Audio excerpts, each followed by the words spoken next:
Então a gente vai continuar de onde parou ontem com as amidas, certo? Então, a gente continua com compostos carbonílicos. As amidas são compostos onde a carbonila está diretamente ligada ao nitrogênio. Você deve lembrar isso de química orgânica, né? A faixa de absorção da carbonila de uma amida, ela fica entre 1680 e 1630.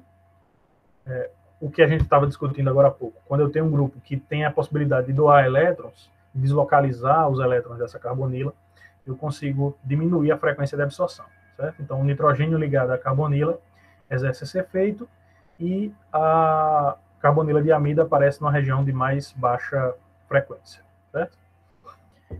Eu posso ter amidas que são primárias, secundárias ou terciárias.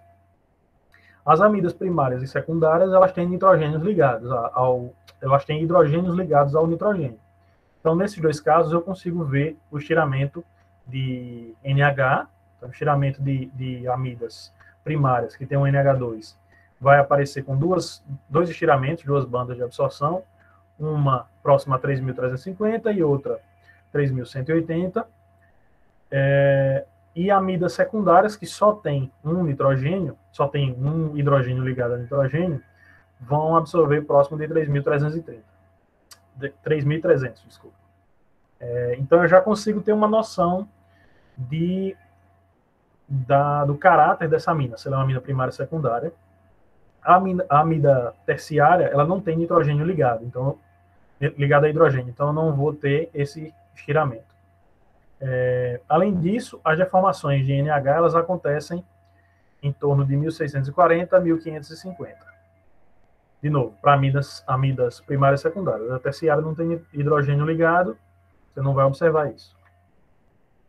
Então, uma amida primária, carbonila, nitrogênio ligado, dois hidrogênios ligados ao nitrogênio, uma amida primária com os dois estiramentos, um mais alto, um mais baixo, de frequência mais baixa, certo? Ambos intensos. Vejam que é diferente da hidroxila, onde eu tenho uma banda larga única, certo?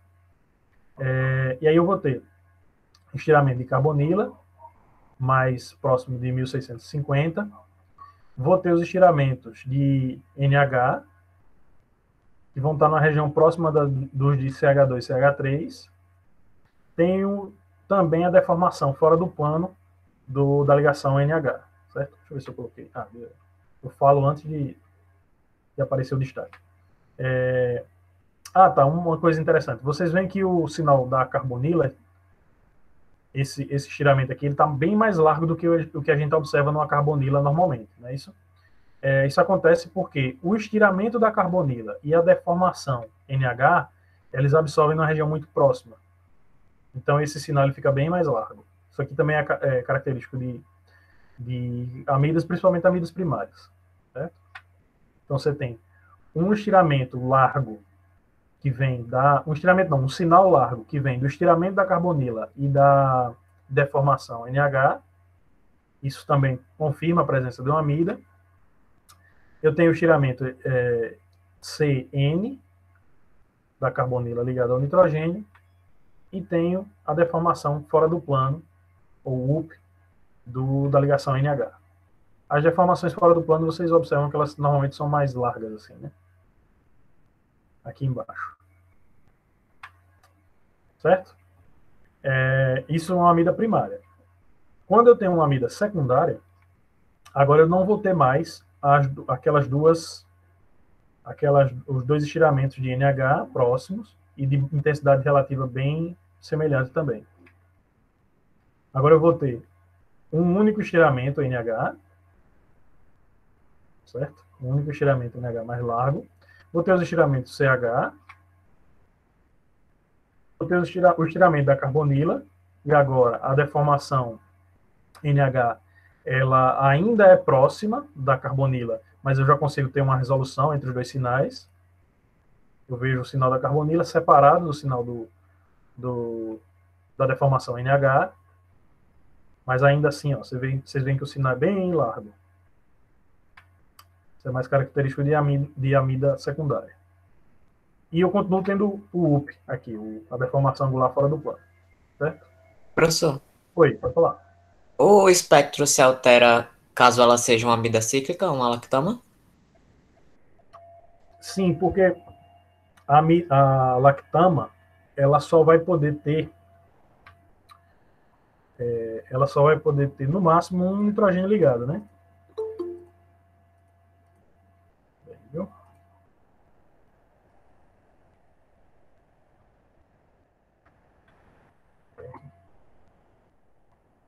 Ela vai ser, no caso da lactama, ela vai ser ou essa amida cíclica, ou ela vai ser secundária, eu só vou ter um nitrogênio ligado, ou vai ser terciária, não existe lactama primária. E aí a gente vai ter o efeito, vai ter uma amida secundária, se tiver hidrogênio, e vai ter o efeito do anel, né? Se for um anel de 6 membros, ela vai absorver próximo da região da amida acíclica. Se o anel for maior, essa absorção diminui um pouco, a região de absorção diminui um pouco. Se o anel for menor, mais tenso, a região de absorção aumenta. Deixa eu ver se alguém perguntou alguma coisa. Certo? Certinho. Opa.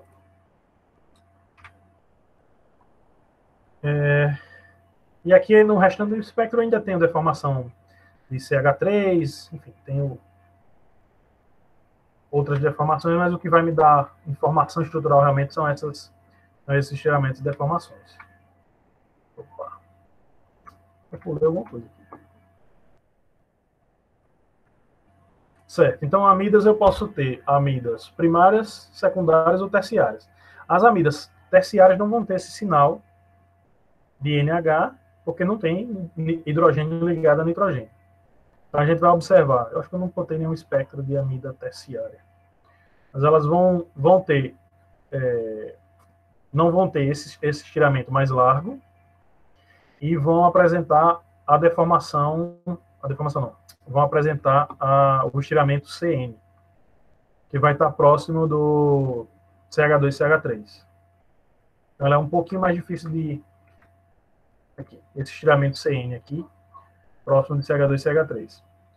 Então, é um pouquinho mais difícil de confirmar a identidade de uma amida terciária usando o infravermelho, mas ainda assim, com prática, você consegue determinar.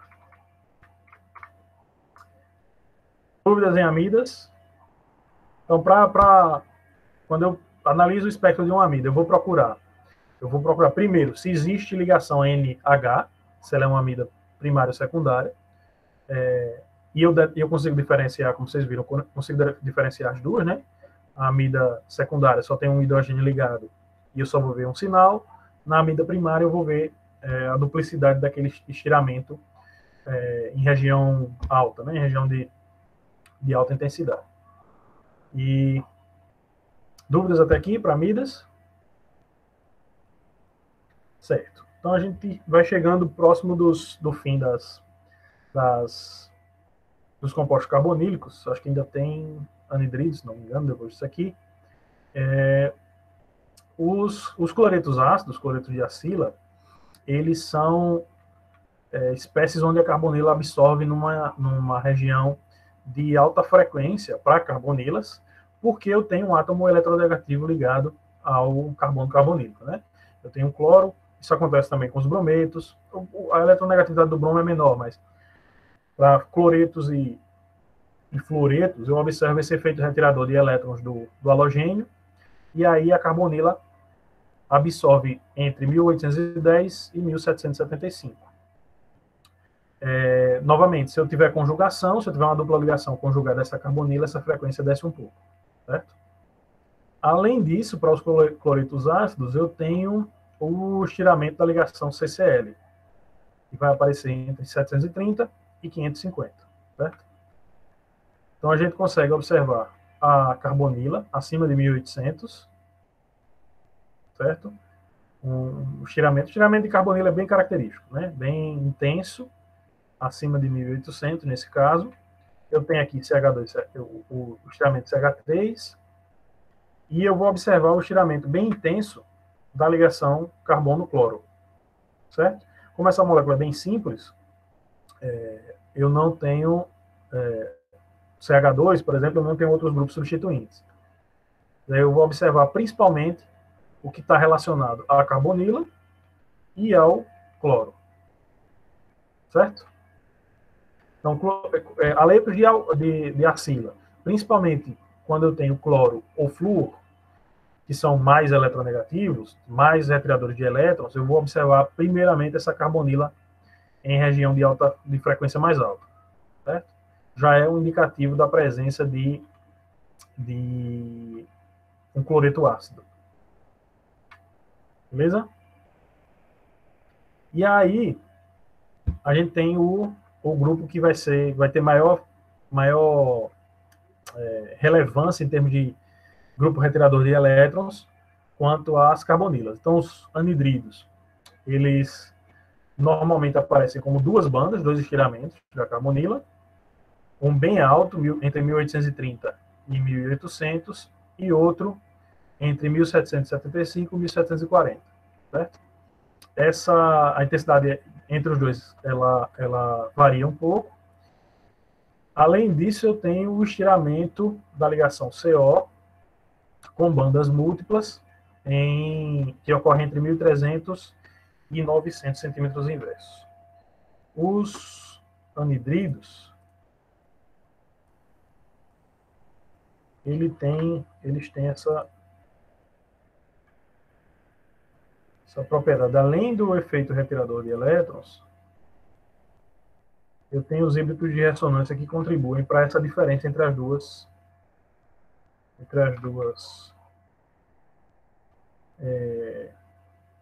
carbonilas. Então, eu tenho um efeito retirador de elétrons bem grande e eu ainda tenho esses contribuintes de ressonância. Contribuintes de ressonância com separação de cargas, né? Então, lembra que tem um par de elétrons aqui, um dos pares de elétrons desse oxigênio. E aí,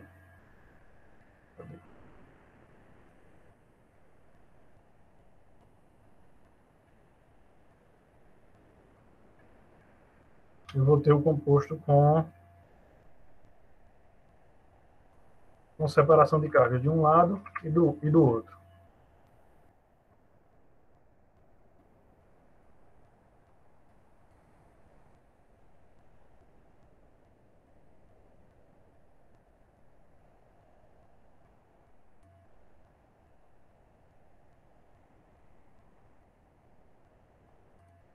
Eu tenho isso de um lado e do outro, tem a migração dessas espécies, e tem um efeito retirador de elétrons bem grande nas carbonilas. Por isso que elas aparecem lá na região mais de frequência mais alta, certo? Então, olhando para o espectro do anidrido, a primeira coisa que a gente observa, os dois estiramentos da carbonila, certo? Eles aparecem aos pares. Vejam que ele é diferente do estiramento da amida, ele não é aquela banda larga, onde os dois sinais coalescem. Eu tenho dois estiramentos distintos, certo? Resolvidos. E aí, nesse caso aqui, do anidrido propiônico, eu tenho os estiramentos de CH, além da carbonila. Estiramento de CH, carbono sp3 ligado a hidrogênio. Vou ter as deformações também de CH. E no mais, o espectro está relacionado à carbonila. Então, os dois sinais, né, o par de sinais da carbonila e os vários sinais da ligação CO.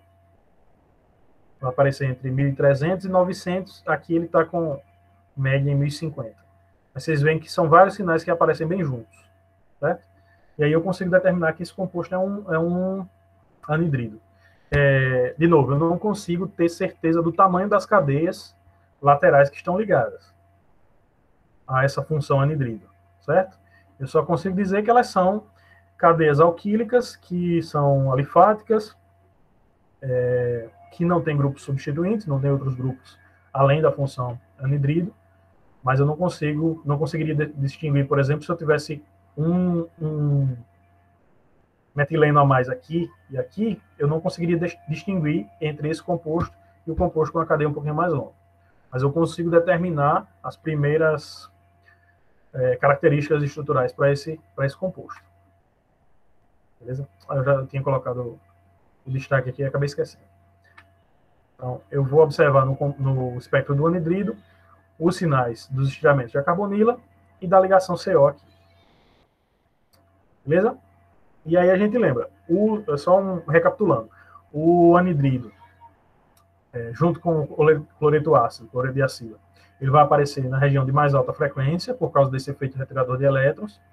O anidrido aparece com sinais aos pares, então eu tenho a primeira banda de anidrido e a segunda, e aí eu vou descendo, à medida que o efeito retirador de elétrons diminui e que o efeito de ressonância ou de doação de elétrons aumenta, essa frequência de absorção diminui. Então, o éster vai absorver em região mais alta que o aldeído, mais alta que a acetona. O ácido carboxílico, apesar de ter um efeito retirador de elétrons grande, ele tem aquela ligação de hidrogênio entre moléculas de ácido que a gente viu ontem, que faz com que essa absorção diminua. E, dentre os compostos carbonílicos, o de menor faixa de absorção, de região de frequência de absorção, é a amida por conta desse efeito doador de elétrons do nitrogênio. Dúvidas até aqui? As amidas? Não, professor, tranquilo. A gente está chegando próximo do finzinho aqui. A gente já viu, agora com amidas, a gente já viu os sinais de nitrogênio ligado a hidrogênio e de nitrogênio ligado a carbono. A diferença dos sinais das aminas é que eu não vou ter mais a carbonila ligada ao nitrogênio, certo?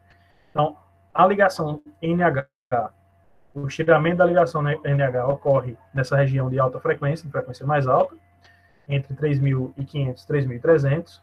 De novo, aminas primárias têm duas bandas de absorção, aminas secundárias têm uma única banda, e quando eu tenho aminas terciárias, elas não vão ter ligação NH.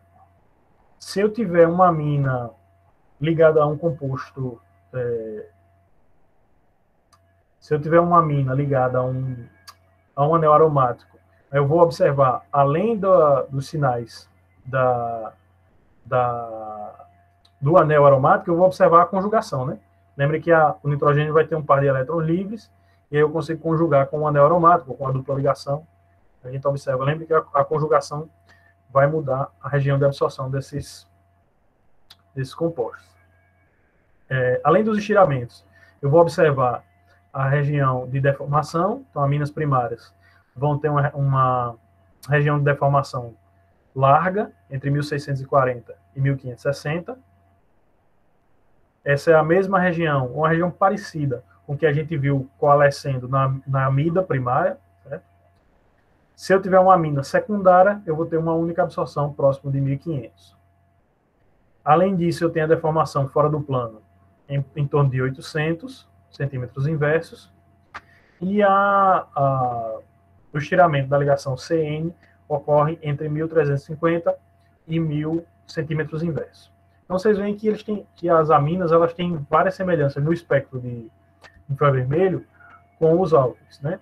A ligação para o infravermelho, a ligação NH e a ligação OH vão ser semelhantes, mas elas ocorrem em regiões que a gente consegue distinguir. Então, vamos dar uma olhadinha nos estiramentos de aminas. Quando eu tenho aminas primárias, eu vou ter os dois sinais duplicados, certo? Nesse caso aqui, eu tenho a 1-butilamina, né? Uma amina primária com nitrogênio terminal. Então, eu vou ter os sinais de NH duplicados, vou ter os sinais da cadeia carbônica, do estiramento de ligação CH. Esses aqui vocês já estão cansados de ver, né? Em todos os espectros, quase todos os espectros, a gente observa esses sinais.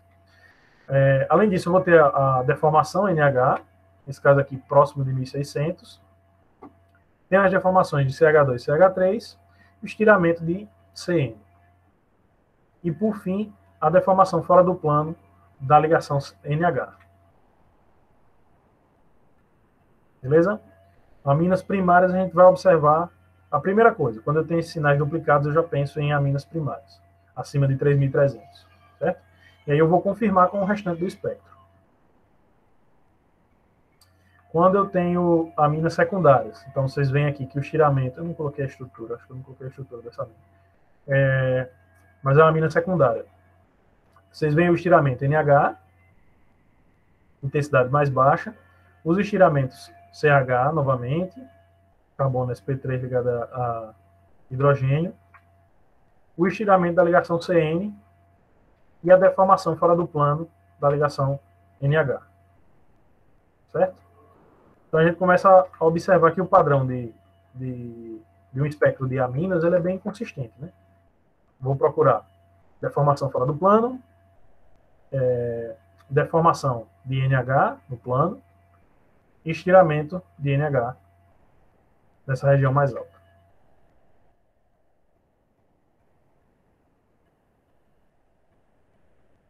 Beleza? Aqui a gente tem a amina terciária. Bom, a primeira coisa, na amina terciária, numa tributilamina, a primeira coisa que a gente vai observar, não tem ligação NH. Não tem estiramento de ligação NH, porque realmente essa ligação para essa estrutura ela não existe, ela não está presente.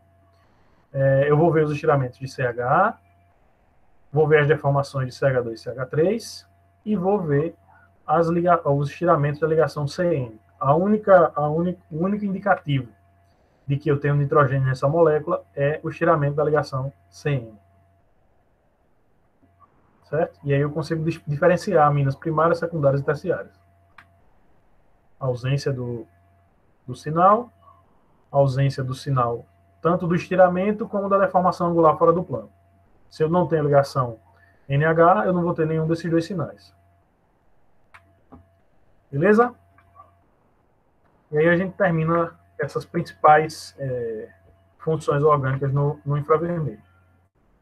Vocês têm alguma dúvida quanto à aula, quanto aos exercícios? Querem perguntar alguma coisa? Deixa eu parar a apresentação por enquanto. E agora a gente fica para tirar dúvida, conversar e preparar para a prova da semana que vem. E aí, alguém tem dúvida?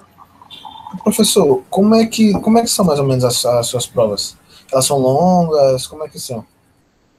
Certo. Deixa eu parar aqui a gravação.